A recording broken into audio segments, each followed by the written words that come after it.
Welcome to another edition of Grace Under Pressure, where my guest today is Davin Salvagno. I'll tell you all about Davin in just a moment.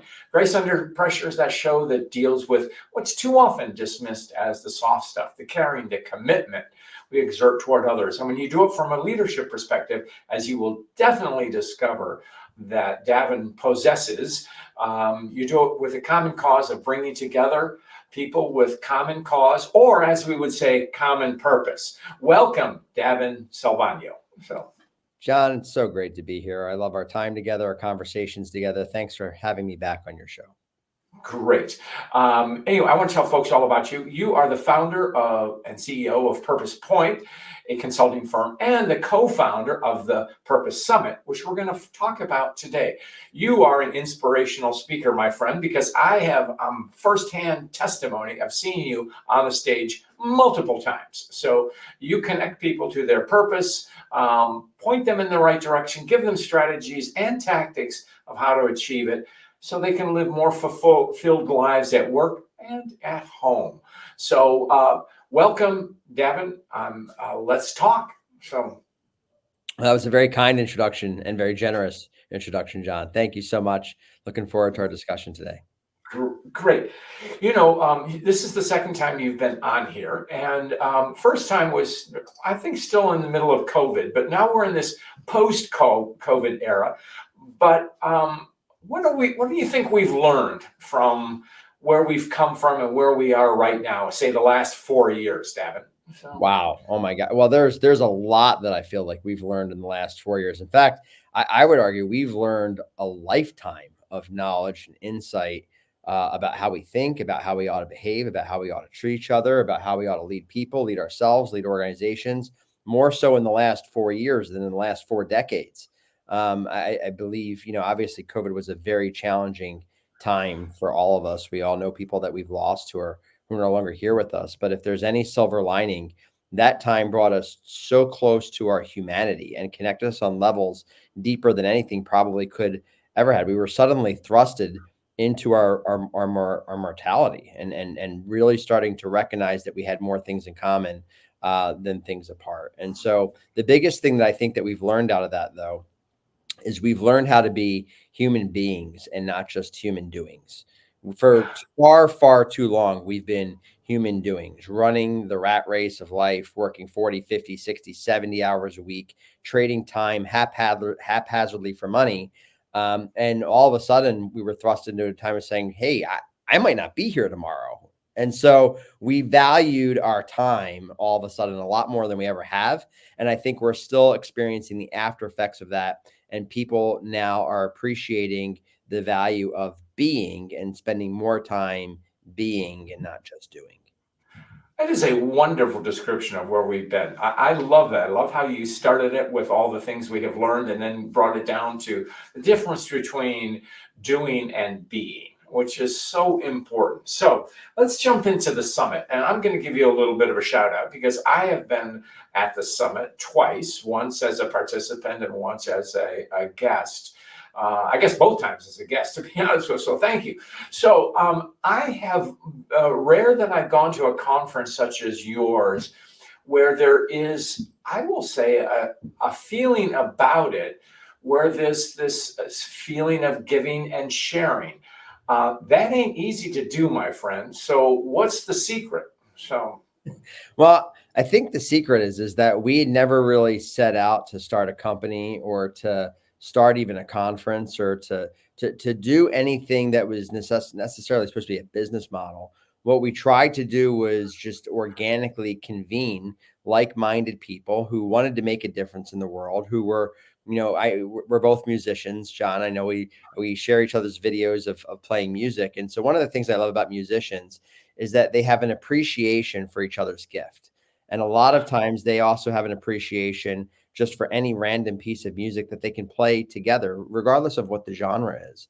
And so what I've recognized when it came to purpose is there was a lot of speakers, authors, thought leaders that were all playing the same song. They were just all playing different instruments. And there was a lot of solo acts out there. And what I wanted to do was say, hey, this could be a symphony of purpose. There's a really great way to bring all of these people together to share their gifts, talents, abilities, insights through the lens of purpose in a way to reach hearts and minds that otherwise we wouldn't, by ourselves. One of our dear friends and one of my mentors, Ken Blanchard, has always said that none of us is as smart as all of us. And so the secret has really been the concept of not making this about a business model or about me or about promoting anything specifically, but more about convening all of these different people who are speaking, talking, writing about purpose from different perspectives, but all who have the same common values, mission, and desire to make a difference in the world together.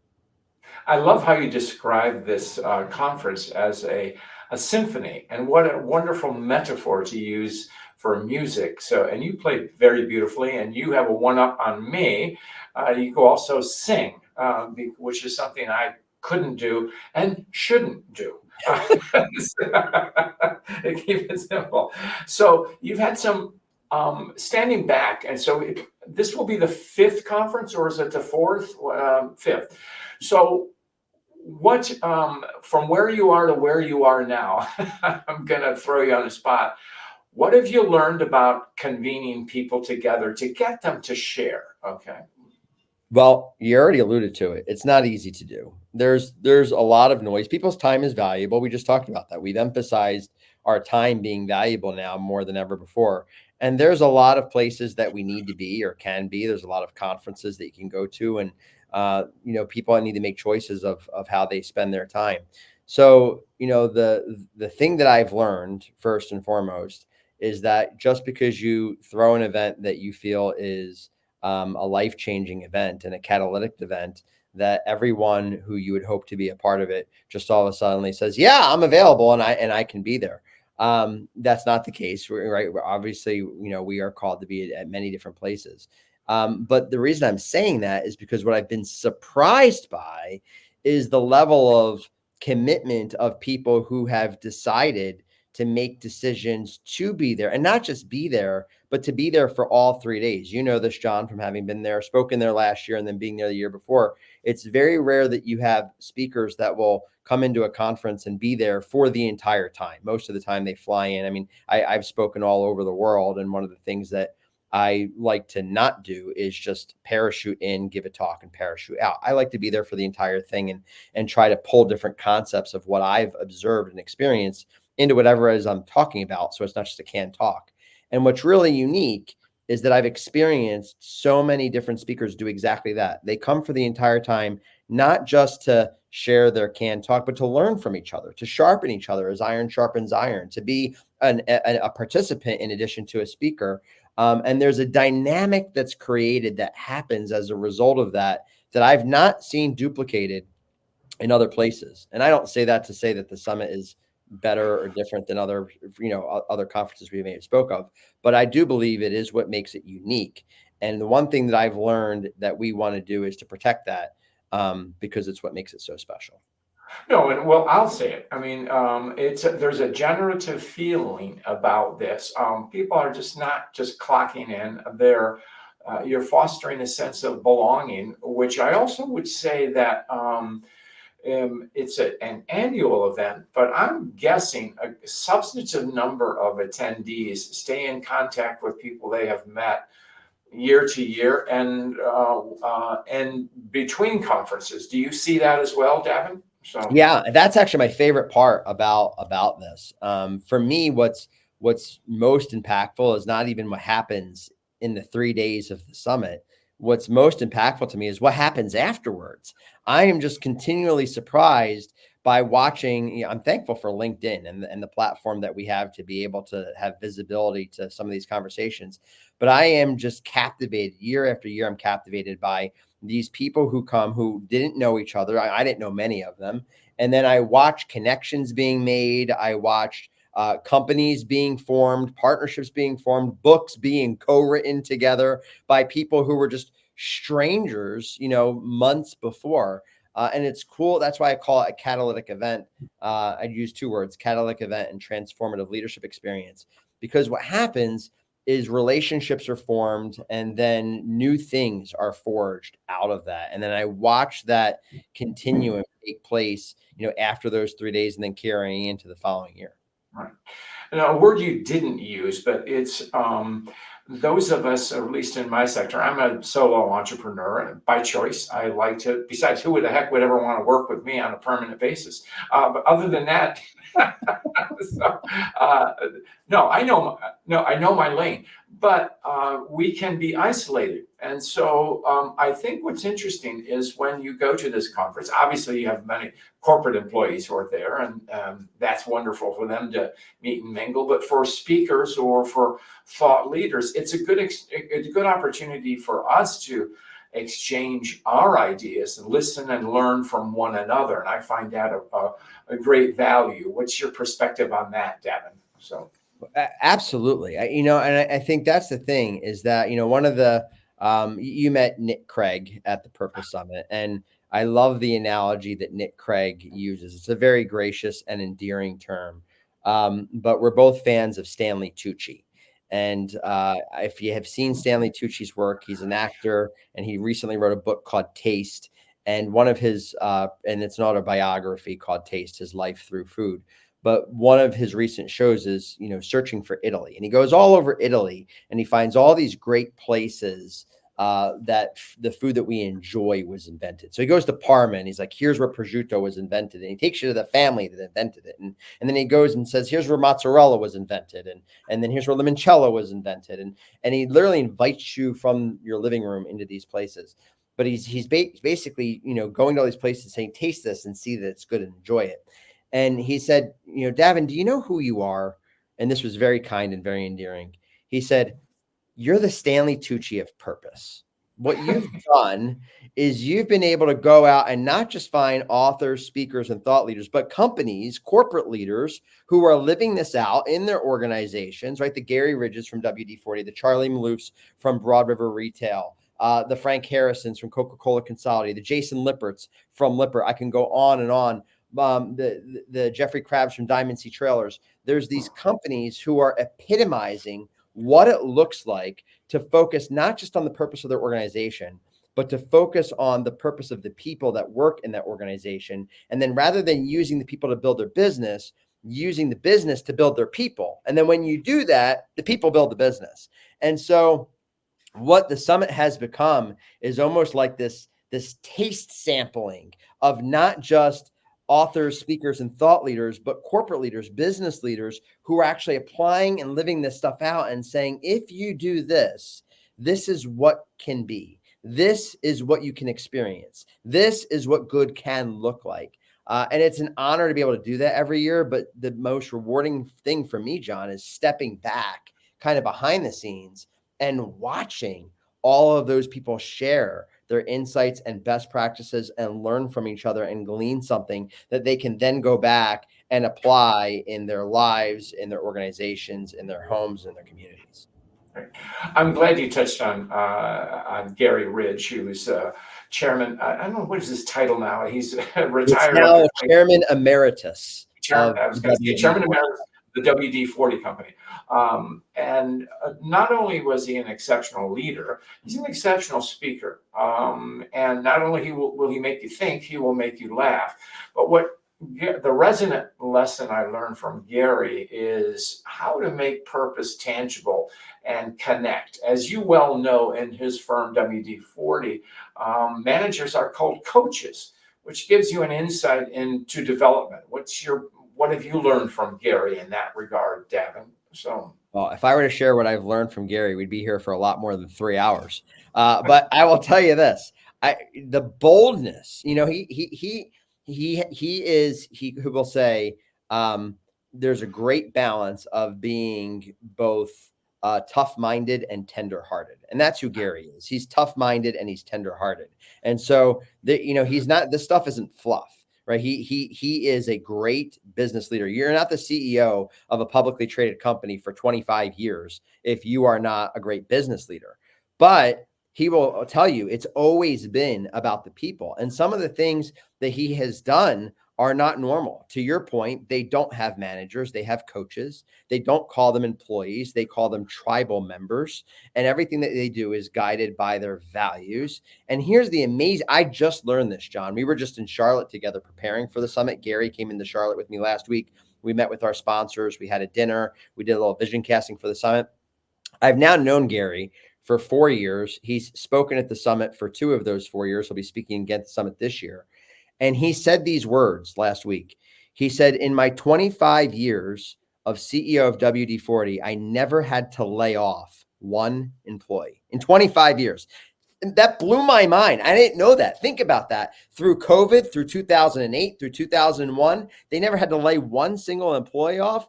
And I know we're both football fans too, John. And I thought, I post a lot on social media. And I thought about finding the Jim Mora playoffs meme where he goes, playoffs, and taking the P off and putting Gary Ridge's face on there and having it say layoffs, because all these companies are laying people off. But the reason why is because they either scaled too quickly, and they use people to build their business. And then when things aren't going right, then they have to lay people off. Because what Gary did is he always made the business about the people and then scaled it by prioritizing the people. And he built such a sustainable ecosystem and economy, a healthy economy, that allowed them to survive tough storms because their priorities were in the right place.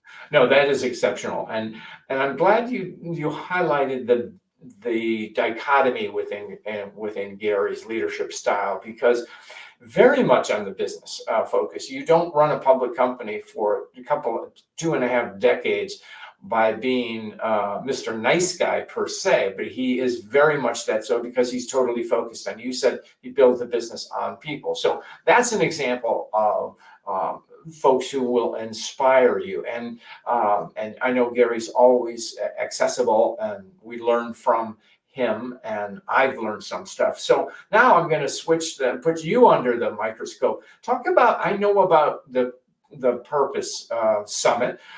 What's the Davin Salvagno story? And tell me about your own book. What led you to write that, Davin? And I know you have another one in the works, but share us, give us a quick background on yourself. Well, I'll make this as brief as possible, because otherwise we'll be here a lot longer. Please do make it very brief, Davin. Tell us your life story, Davin.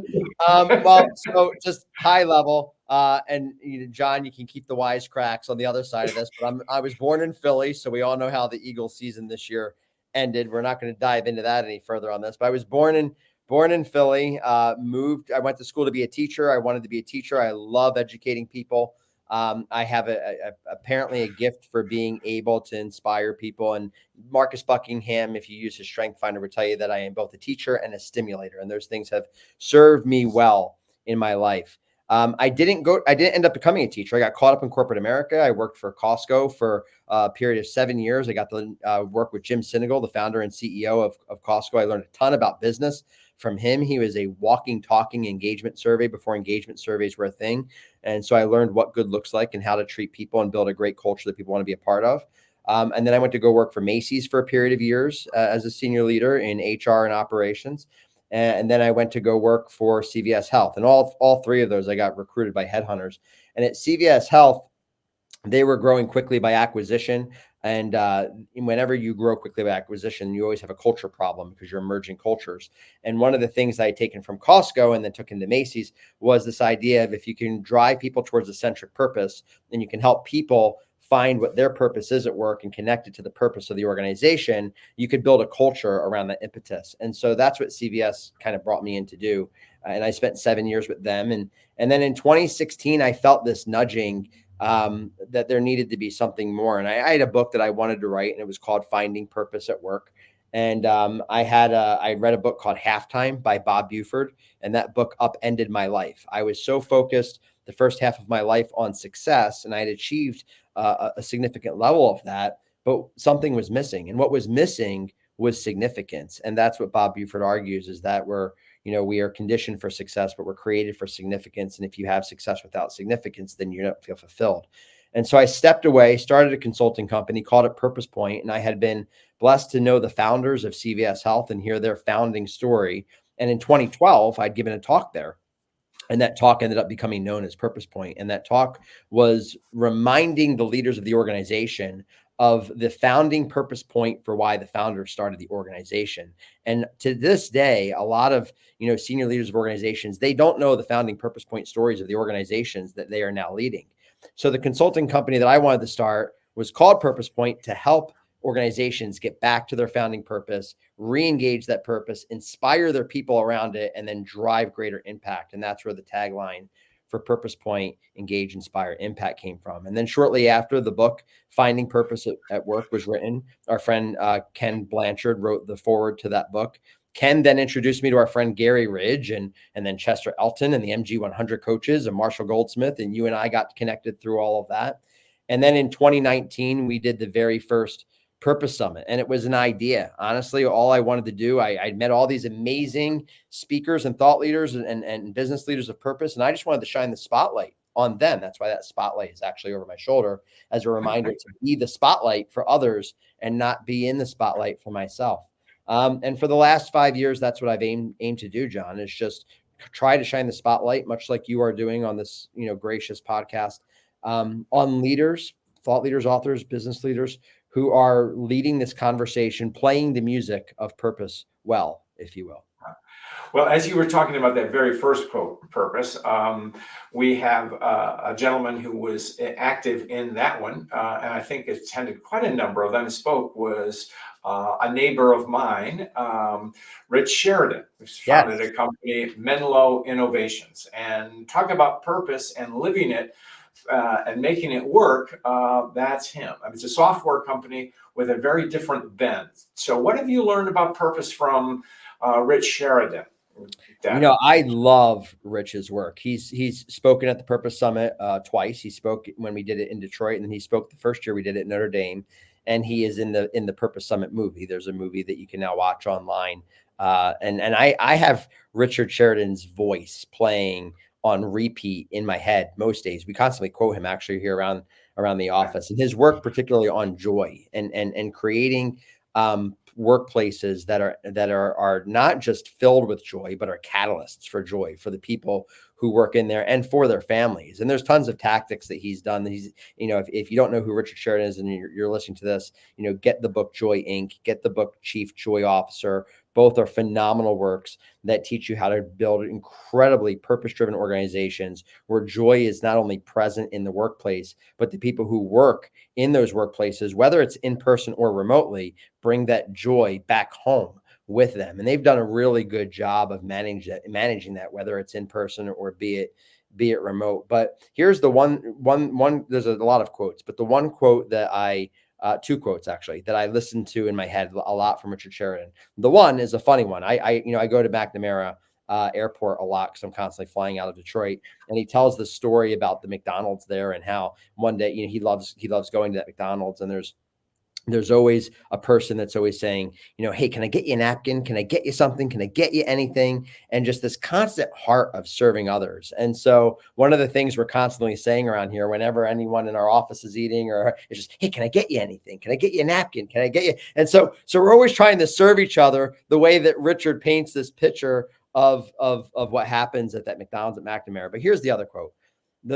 He said something at the Purpose Summit in 2022, because I'm always trying to change the world. It's a lofty goal, right? And when someone once said, don't try to boil the ocean, it's impossible. But I'm always trying to change the world. And he said this, he said, you don't have to change the world. You just need to change your world. And what he meant by that, we started this by talking about being more present and being, not doing, is whatever room that I'm in, whether it's at our office or whether it's at home or whether it's on stage or wherever it might be, I'm just trying to change the room that I'm in, the world around me, and not the entire world. And I think if we each tried to do that and we each focused on how we do that on a daily basis, the world would be a much better place. And then together we would change the world. That's very good. And I'm a big fan of Rich and his company and all he's done. And when he says, don't change the world, change your world by focus. What he's doing is something we don't talk enough about, but it's limits. There's only so much that you nor I can do. especially me. And so by focusing on what you can do rather than what you should do or other things that are getting in the way, focus on one thing at a time. And then you'll discover, boy, I have had an impact. And more importantly, I've enabled others, as you have done with the Purpose Summit and your own firm, to do this. So kudos to you and to Rich. So you are internalizing this message. Now, we're coming toward the end of our presentation talk today, but as you know, I put every guest on the spot and tell a story about grace. So is there a story about grace you want to share, Davin? I shared this with you before we dialed in on here today, but I'm going to share, and I'm also going to show for those who are visible. So probably the only word in the human language that is more meaningful to me than purpose, because I talk about purpose a lot, is the word grace. And so my wife's name is Amy, but in my phone she is listed as Grace. And the reason that she is listed as Grace and has been for 17 years, John, I shouldn't be living the life that I'm living. I mean, honestly, and it's not easy. I know a lot of people look at social media and it's like, oh, it's all sunshine and rainbows. Listen, we just had the hardest year of our entire lives, personally and professionally, and I won't dive into that on this talk, but it was the hardest year for Amy and I, personally and professionally.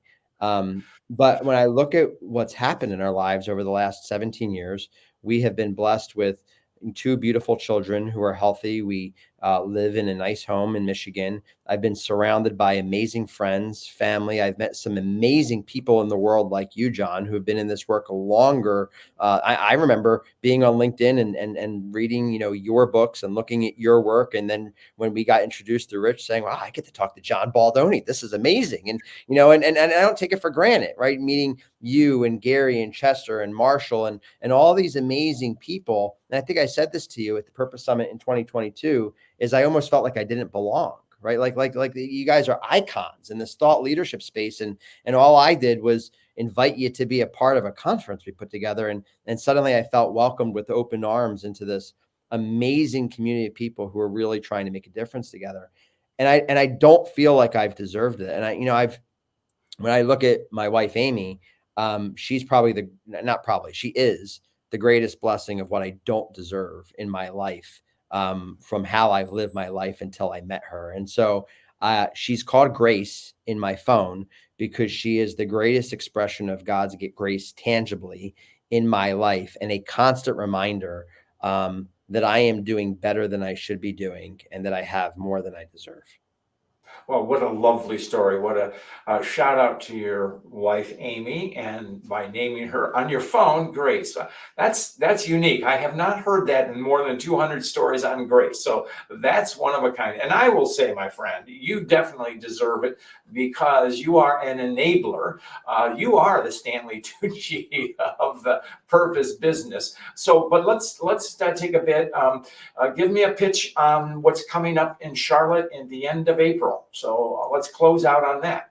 Well, that was very kind, John. And for those of you who have made it this far and are still listening, the Purpose Summit is happening. The 5th annual Purpose Summit is happening in Charlotte, North Carolina, April 29th through May 1st. It's a Monday, Tuesday, Wednesday, a Monday evening. So you can come in on Monday during the day, Tuesday full day, and then Wednesday morning. So you can head out Wednesday night. But it's going to be a phenomenal lineup, a lot of returning faces, like some that we just shared here, and a lot of new ones. But once again, there will be hundreds of authors, thought leaders, speakers, business leaders from around the world convening together to share their insights and to learn from each other so that we can build better relationships, build better leaders, build better businesses, and hopefully a better world together.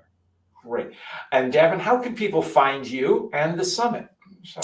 Well, the summit, you can go to thepurposesummit.com, and then me, davinsalvagno.com. And then I live on LinkedIn. I'm on all social platforms, but LinkedIn by far is my favorite. It is my people. It is my community. And I'm glad to connect with you and have a conversation. Right.